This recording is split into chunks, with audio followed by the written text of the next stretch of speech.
Before it happened to me, I thought I knew about cheating. After all, I grew up reading the articles in Cosmo, and I had seen countless movies and read numerous books that dealt with the topic in some form or fashion.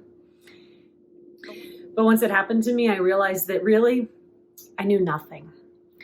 These are 8 common misconceptions that people have about cheating before it happens to them.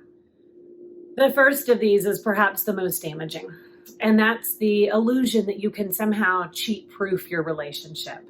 That if you are just a certain kind of partner, or if you keep tabs on them a certain amount, or if you marry a certain kind of person, that somehow you can keep infidelity from happening to you. And we want to believe that, don't we? Because wouldn't that be awesome? That would feel so amazing if we knew without a shadow of a doubt that it could not happen in our relationship. But I think we know deep down that that's not possible. And all you have to do is look around you to see that it's not possible. Husbands cheat on their supermodel wives. The most devoutly religious get caught stepping out on their partner. The marriages that seem the best, the couples that seem the most in love, it still happens to them. There is no such thing as an affair-proof relationship. It's sad, but it's true. I always assumed that I would be the first to know if my husband was cheating on me. After all, it seemed like the signs would be so clear that maybe they would be withdrawn or would suddenly not have an interest in sex, or that they would be coming home late. They would have a different smell on them. All of these things that I thought would be present. But the reality is that those signs can be so subtle that you don't even see them. Or sometimes the signs are actually opposite of what you can expect. Did you know that many times people that are having an affair are actually more attentive, more loving, and more intimate with their partner? Whoever would have imagined that? We often think that access means security. I know that I had complete access to my ex-husband's phone, and so because of that, I never would have imagined that he could have been cheating on me because I saw everything, right? And that's just an illusion again. But in reality, if they want to cheat, they will find a way. Another misconception is that they are not the type of person who would ever cheat. And the problem with that is if you say that somebody could never, ever do something, well, then that's not even a possibility in your mind.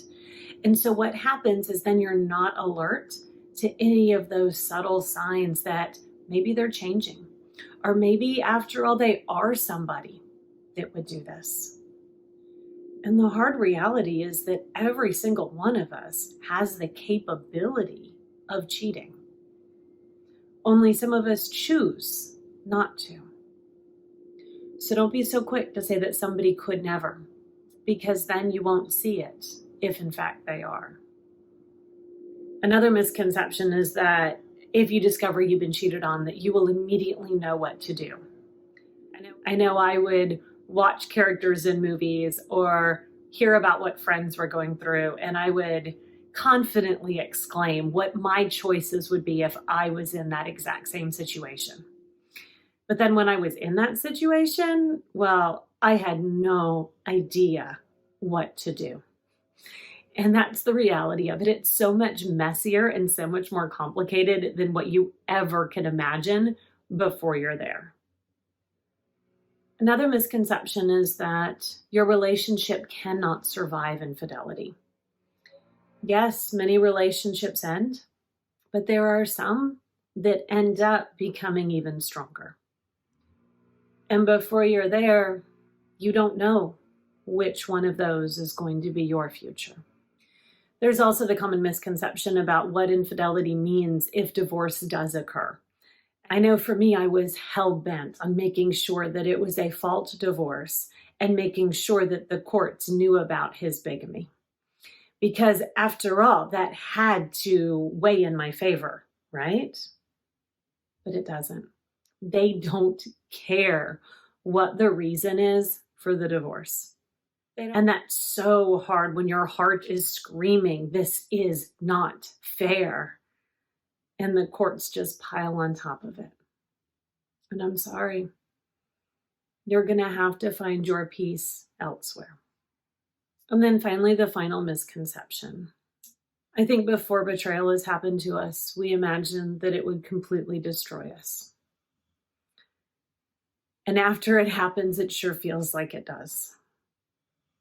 It is some of the worst pain ever imaginable because it calls everything into question. And it's done by the person that supposedly loved you the most. But it doesn't destroy you. It tears you down to your bare essence, but it doesn't put out your fire. That light, that spark is still within you.